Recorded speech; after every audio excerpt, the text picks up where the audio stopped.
राम राम दोस्तों। मैं नायब सूबेदार राजेश पटेल, एक सर्विसमैन न्यूज में आप सभी का स्वागत है। पहले मुख्य मुख्य पॉइंट, इसके बाद में आपको मैं खबरें विस्तार से बताऊंगा। 8 सीपीसी के एफएफ में 7 के एफएफ में अंतर, वित्त सचिव ने बताया। यूपीएस पेंशन 50% पर बड़ा बवाल, ओपीएस ही चाहिए। ईएसएम को एक साथ कई पदों पर छूट, कोर्ट का फैसला। अग्निवीर भर्ती नियम में बदलाव, अब एक पंथ दो काज। सीएसडी कैंटीन में लगे लाइन में लगे पूर्व सैनिक की मौत। ऑर्डिनरी कैप्टन को 15% ब्याज के साथ भुगतान, कोर्ट का फैसला। सबसे पहले खबर वेलफेयर की, वैकेंसी की अपनी।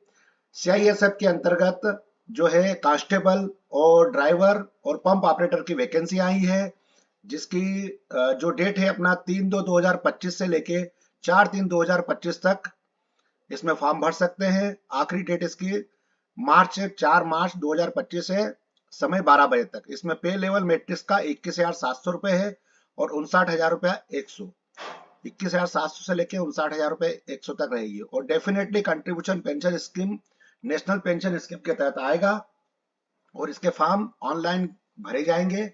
जो भी कोई भूतपूर्व सैनिक इसमें फॉर्म भरना चाहता है वो इसमें फॉर्म भर सकता है। बहुत अच्छी वैकेंसी है सीआईएसएफ की, आप लोग इसको जरूर भरें।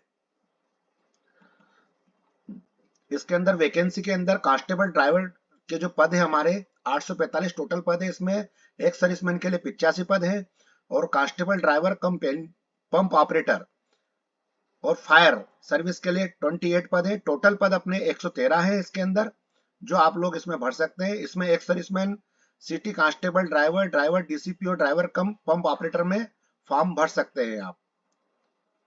और लास्ट डेट आपको बताई दी है 4 मार्च 2025। 7वें और 8वें वेतन आयोग में मुख्य अंतर क्या क्या है, इसके बारे में एक अपेक्षा की गई है। 7वां वेतन आयोग 1 जनवरी 2016 से लागू हुआ था, जिसमें न्यूनतम वेतन जो 7,000 से 18,000 रुपए हुआ था, फिटमेंट फैक्टर 2.57 था और पेंशन न्यूनतम 3,500 से 9,000 रुपए थी। और उसी प्रकार जो है 8वें वेतन आयोग से जो बदलाव की उम्मीद है वो रखी गई है कि वेतन प्रस्ताव जो है 34,500 से 41,000 रुपए प्रति माह तक पहुंचाया जाएगा और फिटमेंट फैक्टर 2.86 की वृद्धि होगी। और भत्तों में डीए, एचआर और टीए जैसे भत्तों की व्यापक समीक्षा से मुद्रास्फीति दरों में आर्थिक स्थिति का बेहतर ढंग से प्रतिबिंबित करने की उम्मीद है। पेंशन में सुधार होगा। प्रदर्शन आधारित प्रोत्साहन, ये अपना सरकारी कर्मचारी बीच उत्पादकता और दक्षता बढ़ाने के लिए प्रदर्शन से जुड़ी वेतन संरचना शुरू करने पर चर्चा की जाएगी।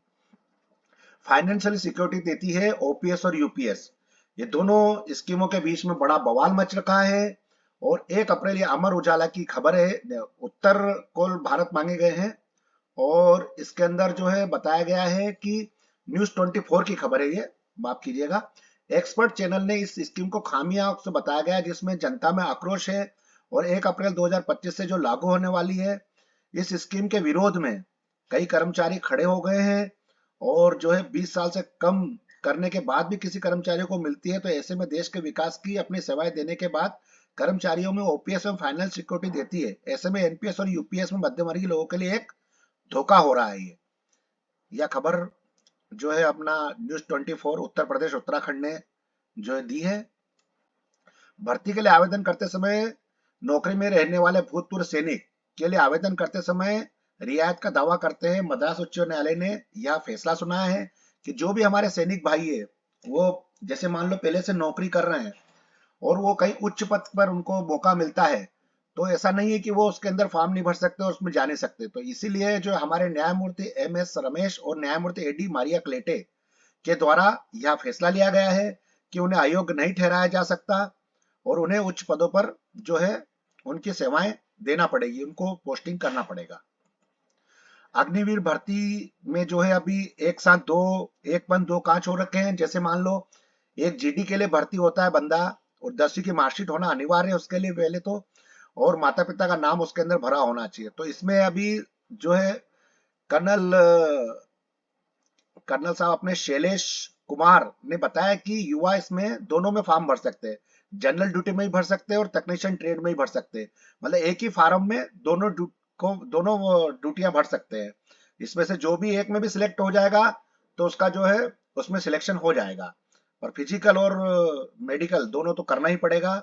ये अग्निवीरों से विनती है कि इसकी जो अच्छी तरीके से तैयारी करें और खूब पढ़ाई करें। काजोली लाइन में सीएसडी अव्यवस्थाओं के चलते एक पूर्व सैनिक की मौत हो गई। जो पूर्व सैनिक सुबह 4 घंटे से 10 बजे 8 बजे से लेकर 10 बजे तक लाइन लगाकर खड़ा हुआ था, अचानक हार्ट अटैक आने के कारण उनकी मौत हो गई। इससे पूर्व सैनिकों में बहुत रोष हुआ है और समुदाय ने काफी रोष प्रकट किया है कि सैनिकों के हित में, जो भूतपूर्व सैनिकों के हित में जो काम करना चाहिए, वहां की सीएसडी अव्यवस्था है। और स्टेशन कमांडर से उन्होंने शिकायत भी करी है इसके लिए, और कहा है कि ये बहुत ज्यादा खराब जो है अनुशासन हो रहा है। और कर्नल केवीएस ठेनुआ को यह समीक्षा करने के लिए भी कहा गया है, और स्टेशन कमांडर को इसके लिए ठोस कार्रवाई करने के लिए सभी सैनिकों ने जो है अपना आवेदन दिया है उसमें। पर ये बड़ी दुखद खबर है कि कैंटीन में जो हमारे सैनिक भाई जाते हैं, भूतपूर्व सैनिक भाई, उनके लिए कोई व्यवस्था नहीं होती है। क्योंकि हमारी जो स्टेशन कैंटीन है उसके अंदर हमें खुद ही तो हमारे ही तो कोटा लिया जाता है, हमारे ही कोटा लाया जाता है। लेकिन इसके बावजूद भी जो प्रॉफिट है वो स्टेशन कमांडर और स्टेशन हेडक्वार्टर को जाता है। लेकिन क्या है, फिर भी वो व्यवस्थाएं पूरी नहीं करते हैं। बहुत ही दुखद बात है ये। देश के निर्माण में जनरल साहब का ये खबर है बहुत अच्छी कि जनरल उपेंद्र द्विवेदी साहब ने बताया है कि जो भूतपूर्व सैनिक है वो हमारे देश के निर्माण में जो है बहुत महत्वपूर्ण भूमिका निभाते हैं। सैनिक दिवस पर पूर्व सैनिकों को संबोधित करते हुए जनरल साहब ने यह बताया है। यह हमारे लिए बहुत एक सम्मान की खबर है। वीर चक्र पुरस्कार विजेता को पेंशन लाभ में वृद्धि का विरोध करने वाले केंद्र सरकार याचिका पर हाईकोर्ट ने कहा, यह काफी चौंकाने वाली बात है कि एक वीर सैनिक है जो कि वीर चक्र विजेता है, जिसकी कैप्टन रीत एमपी सिंह को पेंशन बकाया राशि का भुगतान 1 महीने के भीतर करे, ऐसा कोर्ट ने आदेश दिया है। और उनको जो पेंशन, जो उनकी जो ब्याज है वो 15% से बढ़ाकर दिया जाएगा। यूपीएस 8 कमीशन के बाद मोदी सरकार ने दिया और एक बड़ा तोहफा। कितनी बढ़ जाएगी पेंशन, यह बताया गया है। 1 अप्रैल 2025 से जो लागू हुआ है, जिसके लिए विरोध चल रहा है, लेकिन मोदी सरकार कह रही है कि ये गारंटीकृत पेंशन है और इसमें जो है यूपीएस विकल्प चुनते हैं तो इसमें जो जरूर सरकारी कर्मचारियों को फायदा होगा और उन्हें जो है पेंशन ज्यादा मिलेगी या बढ़ेगी उनकी। धन्यवाद दोस्तों, शुभ दिन रहे आपका। आज की खबर इतनी थी। राम राम सभी को।